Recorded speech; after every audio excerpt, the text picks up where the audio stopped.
우리 18절의 말씀부터 함께 합독하시겠습니다.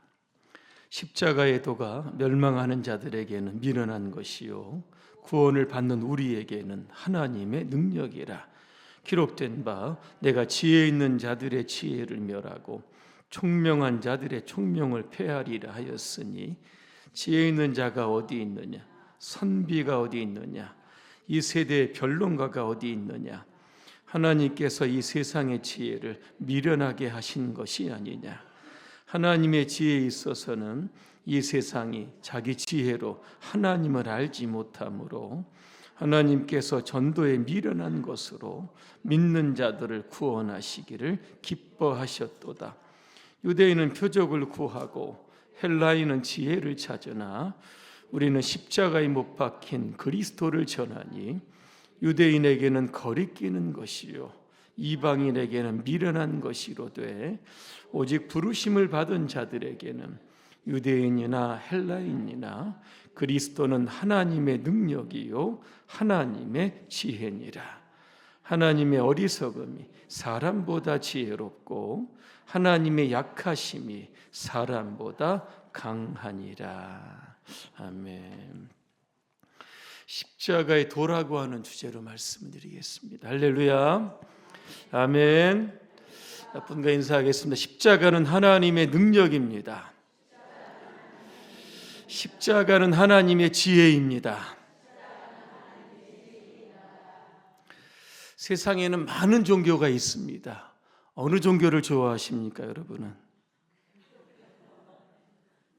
종교에는 상징이 여러분 있습니다. 불교는 어떤 자죠? 만자입니다. 만자가 뭔가 제가 한번 이렇게 들여다봤더니 원래는 부귀와 장수를 뜻한다고 하는데, 이 불가에서는 부처의 성덕과 길상, 좋은 게 있을 거다, 그죠? 행운이 일어날 거다라고 하는 상징을 이 만자로 사용한다고 합니다. 또 우리 교회 저쪽으로 가보면 원불교가 있습니다, 그죠? 동그란 이렇게 하나가 있습니다. 모든 진리가 하나의 원리에서 시작이 되고 하나의 진리로 귀결된다, 이런 뜻일 겁니다. 기독교의 상징은 뭡니까? 십자가입니다. 고대 십자가는 죄인을 고통스럽게 죽이는 사형의 틀이었습니다. 아마 페르시아에서 시작되었다고 하는 겁니다. 자, 그러면 죄인을 죽이는 십자가가 어떻게 기독교의 상징이 될 수 있을까라고 하는 겁니다. 여러분 이해가 되십니까? 거의 다 안 되시는 것 같은데, 이유는 한 가지입니다. 예수님께서 인류의 죄를 다 지시고 고통스럽게 십자가에서 죽으셨기 때문에 그런 겁니다. 예수님의 죽음 이후에 십자가는 사형의 틀이 아니라 구원의 틀로 전환되었기 때문에 그런 겁니다. 오늘 18절에 보니까 십자가의 도 이렇게 나옵니다. 십자가의 도가 뭘까 이렇게 성경을 이렇게 쭉 찾아보니까 십자가의 말씀, 십자가의 메시지 이런 뜻도 이렇게 번역이 되어 있는데, 저는 십자가의 복음 이렇게 표현하면 좋을 것 같습니다. 복음이 뭡니까? 기쁜 소식, 굿뉴스입니다. 사람은 죄인입니다. 죄인은 죽습니다. 그런데 하나님께서 예수 그리스도 이 땅에 보내주셨습니다. 죄의 문제를 해결하기 위해서 십자가에서 죽으셨습니다. 그래서 우리 십자가를 볼 때마다 나를 구원하신 예수 그리스도, 그분을 바라보게 되는 겁니다. 그래서 십자가의 복음은 우리에게 기쁨이 되고 영생이 여러분 되는 겁니다. 그런데 당시의 바울 시대의 사람들은 이 십자가의 도, 이걸 이해하지 못했던 겁니다. 아니 어떻게 하나님의 아들 예수가 사람이 될 수 있는가? 1차적으로 동정녀 마리아 탄생, 이거 인정하지 못했습니다. 자, 하나님의 아들이 십자가에 죽었다라고 하는 사실, 이것도 믿겨지지 않는 겁니다. 아니 어떻게 신의 아들이 죽을 수가 있을까, 그죠? 이런 논리로 접근을 하는 겁니다. 조금 더 나아가서 자기 자신도 구원하지 못하는데 어떻게 인류를 구원하겠다고 십자가에서 죽었느냐? 실패한 예수 아니냐? 어떻게 죽은 예수가 어떻게 믿으라고 이렇게 이야기하느냐? 그래서 바울 당시의 사람들은 십자가의 도, 이걸 믿는 사람들 오늘 보니까 미련한 사람이다 그렇게 취급을 했다 그렇게 말씀합니다. 근데 오늘 저와 여러분들은 지금 십자가를 믿고 있습니다. 그죠? 기적 중에 기적입니다. 어떻게 믿을 수 있었을까? 오늘 18절에 보니까 십자가의 도가 구원을 받는 우리에게는 하나님의 능력이라 그렇게 되어 있습니다. 능력이 뭡니까? 두나미 있습니다. 다이나마이트라고 하는 뜻을 가지고 있는 겁니다. 십자가에는 우리를 구원하시는 하나님의 폭발적인 능력이 있다는 겁니다. 그래서 십자가가 우리를 구원합니다. 죄인을 의인으로 만듭니다. 영영 죽을 가야 할 그러한 인생을 영원한 생명으로 여러분 바꾸어 주셨다라고 하는 겁니다. 그 십자가를 볼 때마다 우리를 구원하신 하나님의 능력을 바라볼 수 있어야 하는 겁니다. 오늘 20절에 보니까 세상에 똑똑한 사람들이 네 부류가 여러분 나옵니다. 지혜 있는 자, 그 당시에 여러분 철학자들입니다. 선비가 나옵니다. 서기관들 여러분 아시죠? 성경을 필사했던 사람들입니다. 또 변론가 이런 사람들이 나옵니다. 누가 봐도 똑똑하고 지혜로운 사람들인데 그런데 십자가의 도를 이해하지 못하는 겁니다. 하나님의 지혜를 따라가지 못하는 겁니다. 이유가 뭘까 봤더니 두 가지입니다. 하나는 인간의 죄 때문에 그렇습니다. 여러분 죄는요 하나님의 하나님 되심을 인정하지 못하게 만듭니다. 로마서 1장 21절과 22절을 제가 읽어드립니다. 사람들은 하나님을 알면서도 하나님을 하나님으로 영화롭게 해드리거나 감사를 드리기는커녕 오히려 생각이 허망하여져서 그들의 지각 없는 마음이 어두워졌다. 22절입니다. 사람들은 그래서 스스로 지혜가 있다고 주장을 하지만 실상은 어리석은 사람이다 그렇게 표현하고 있습니다. 또 하나는 여러분 사탄입니다. 고린도후서 4장 4절입니다. 이 세상 신 여러분 사탄이죠. 믿지 않는 자들의 마음을 어둡게 해서 예수 그리스도를 바라보지 못하게 만든다 그렇게 되어 있습니다. 자 그러면 어떻게 우리가 하나님의 지혜를 알 수 있는 방법이 뭘까라고 하는 겁니다. 오늘 바울은 21절에 그 답을 주고 있습니다. 하나님께서 전도에 미련한 것으로 믿는 자들을 구원하시기를 기뻐하셨다.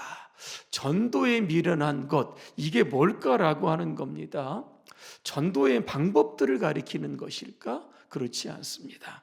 하나님이 우리를 구원한 방식, 세상 사람들이 미련하다고 이야기하는 그 십자가를 가리키고 있는 겁니다. 그러니까 전도에 미련한 것은 십자가를 전하는 것을 뜻한다라고 하는 겁니다.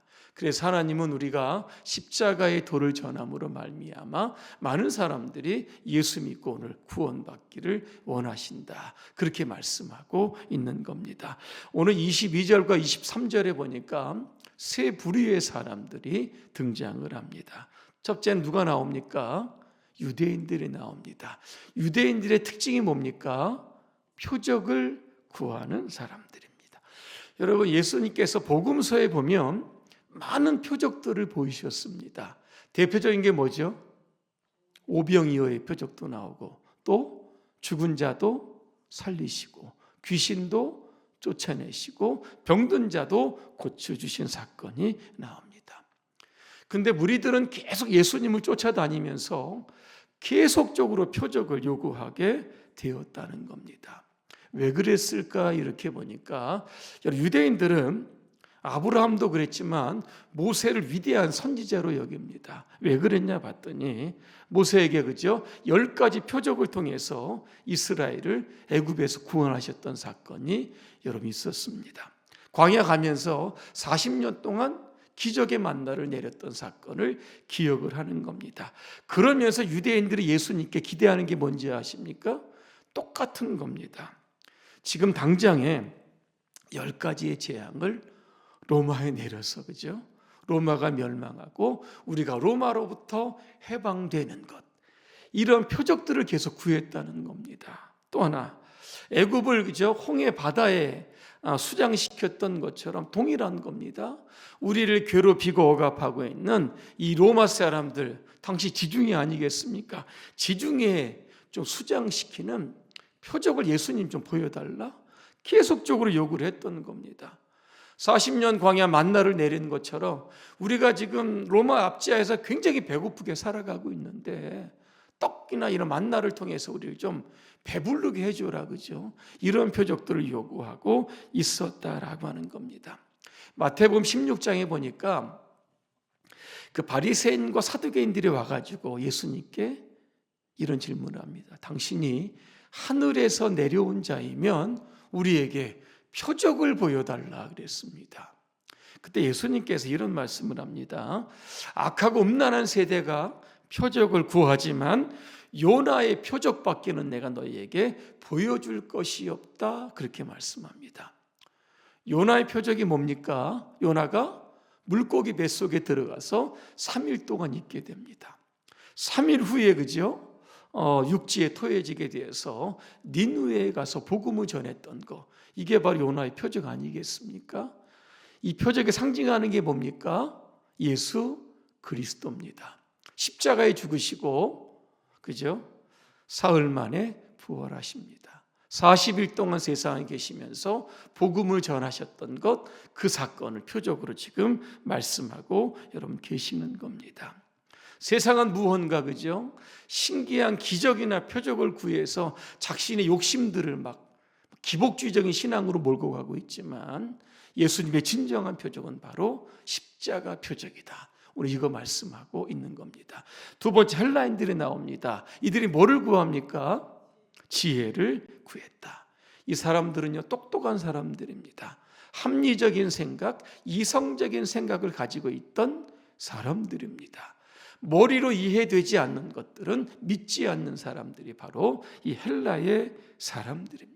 그래서 바울은 골로새서 2장 8절에 보니까 이런 당부의 말씀을 합니다. 누가 철학과 헛된 속임수로 너희를 사로잡을까 주의하라. 이들은 그리스도를 따르는 사람들이 아니다 그랬습니다. 바울이요, 아덴에서 한번 사역을 한 적이 있습니다. 아덴이 어디입니까? 그리스의 아테네입니다. 여기는 철학의 도시죠. 바울이 배운 게 많습니다. 철학적으로도 굉장히 대가입니다. 자, 사람들과 대화하다 보면 그들이 잘하는 이 철학이라고 하는 접촉점을 가지고 이야기하면 거기에 복음을 얹죠. 복음을 전하면 그들을 구원할 수 있겠다. 이런 생각으로 철학적인 설교를 여러 번 했던 겁니다. 근데 어떡합니까? 열매가 없습니다. 풀이 주고 어디로 갑니까? 이제 급하게 고린도로 오게 됩니다. 고린도에 와서 그가 결심한 게 있습니다. 고린도전서 2장의 1절과 2절에 보니까 내가 다시는 말과 지혜의 아름다운 것으로 전하지 않겠다. 이게 뭐죠? 철학입니다. 철학적 설교하지 않겠다. 앞으로는 예수와 예수께 십자가에 못 박히신 것 외에는 내가 이것만 알고 이것만 전하겠다. 그렇게 강조하고 있었다라고 하는 겁니다. 오늘 25절에 이런 말씀 나옵니다. 하나님의 미련한 것이 사람보다 지혜가 있고 하나님의 약한 것이 사람보다 강하다. 그렇게 말씀하고 있습니다. 사람들이 보기에는 하나님이 굉장히 미련해 보이시지만 그러나 그 미련한 것들을 통해서 인류를 구원하신 하나님의 큰 지혜를 좀 깨달아라. 그러한 뜻으로 오늘 말씀하고 여러분 있다라고 하는 겁니다. 여러분 결론적으로 말씀드립니다. 미국에 가면 이 죽음의 골짜기가 있다고 합니다. 비가 오지 않기 때문에 식물도 자라지 않고 동물도 생존할 수 없는 그러한 것이 바로 죽음의 골짜기입니다. 그런데 1930년입니다. 5월에 19일 동안 폭우가 내렸다고 합니다. 여러분 어떻게 될 것 같습니까? 그런 사막처럼 그런 곳이요. 그냥 씨앗이요. 싹이 나기를 막 시작을 했던 겁니다. 그러면서 죽었던 골짜기가 푸른 초원으로 뒤덮였던 사건이 있었습니다. 사람들이 이것을 보면서 야, 죽음의 골짜기가 생명의 골짜기로 바뀌었다. 감탄을 하게 되었다는 겁니다. 아담 이후로 세상은 죄로 인해서 여러분 죽음의 여러분 골짜기 아니겠습니까? 근데 그 골짜기 위에 예수 그리스도의 십자가가 세워졌던 겁니다. 그 보혈의 피가 세상에 흘러 민족과 열방 가운데 여러분 흘러갑니다. 죄사함을 받은 하나님의 백성들이 다시 살아나기를 시작을 했던 겁니다. 그래서 생명의 골짜기로 바뀌어졌다는 겁니다. 이 한 주간 여러분 살아가시면서 십자가의 도의 이 의미를 여러분 한번 묵상하시기를 바랍니다.